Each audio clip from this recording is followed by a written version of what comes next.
As of now, I'm not in remission. I still have the cancer. It is still growing. And I guess every day is a good day. And I thank the Lord that I have it. I went through a lot of depression and a lot of worry. And it was very hard for me to look at my grandchildren and think that I wouldn't have them to be able to see them grow up.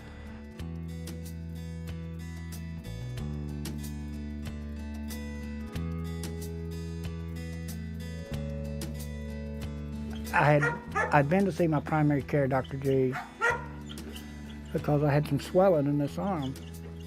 And it ended up I had cellulitis. She sent me straight to the hospital right away. A wonderful doctor came in and he said, we've taken a lot of blood samples. We need to figure out what's wrong. The cellulitis is rampant, but there's something else going on. And at that point he said, there's a possibility that you might have leukemia.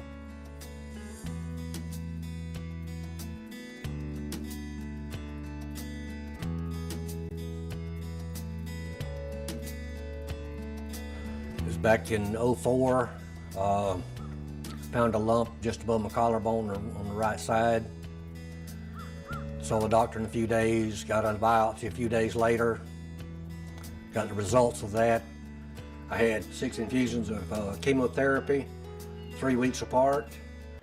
I continued with 2 years of preventative treatment of chemo with Rituxan, and now I'm in a cancer recovery program.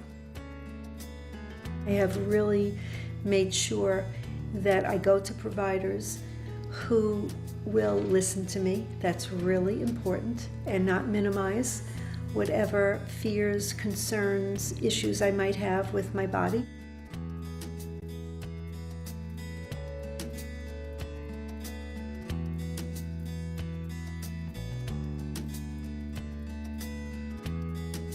Dr. Granenko really, if there's something going on with Jimmy that she was curious about, she would take the time to call her colleagues and converse with them. And that's the type of physician that, really kind of goes the extra mile. She couldn't handle it herself in the scope of her practice and responsibility, but she put us in touch with people that could help us. I wouldn't ask any more of my doctors than what they've done for me. They have really kept close watch on me and were very open and discussed any situations with me and all. And my treatment, I feel like it's been real good. The doctor, I think, wants you to get better. And they tell you the truth, but I think they sugarcoat it. And I'm the kind of person that I don't want nothing hid from me. I want to know the truth. My surgeon had said to me after my radiation that I could now close this chapter in the book and that I was done and I was cured with breast cancer.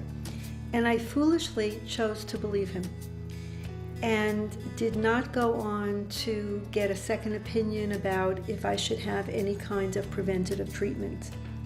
And then lo and behold, 3.5 years later, I got the very grim news that it had come back in a very aggressive way and that I was now stage 4. One thing that my primary care doctor had learned a long time ago that she needed to share with all the doctors, I'm a zebra, I'm not a horse. Doctors normally are trained how to treat horses, and they get certain reactions when they give you certain medicines and diagnose certain things. Well, I'm just the opposite. You can't count on any of that. I had such a relationship with Dr. G. You don't have those very often with a doctor. My doctor is very good to me. She gives me everything. She tells me stuff. If I ask her something, she's very direct with me, and that's good. I like that. Some people don't want to know the truth. But now, like me, I'm single. I'm by myself. I had paperwork I had to do. I had wills to make. I had to get my money in order for who I wanted to have it. I've closed up my business. I want to go to movies, I go. I want to go to eat, I go. I want to spend time with the children, I do. I just have to do it more slowly. Keep active. I work on a farm part-time. I'm on tractors, front-end loader, backhoe. A good positive outlook, I think, is very helpful in the recovery program. What was an initial shock kind of turned out to be an experience that brought the family closer together. I have this incredible family.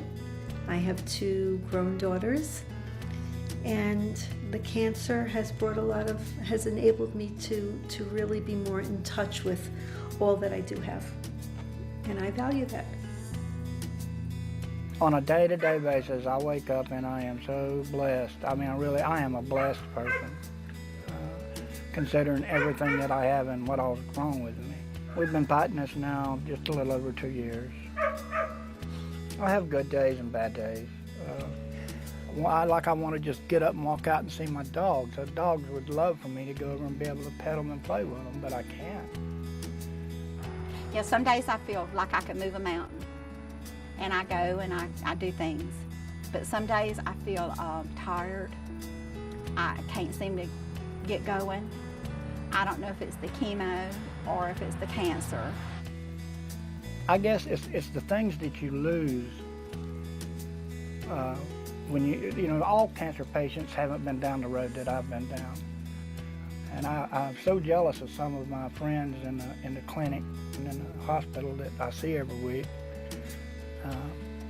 because they can walk. I mean, they're getting around good, and some of them are driving themselves to the clinics now and all this stuff, and I just can't seem to catch a break. So I get kind of down and out at times. I would have liked my providers to be more attuned to my emotional state and also check in with me as to how I was doing, not just after my mastectomy, but all these years.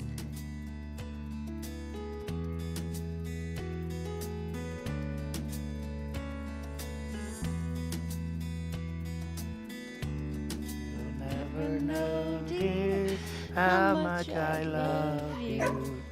Please don't take my sunshine away. Isn't he just the sweetest man? This is my heart and soul here.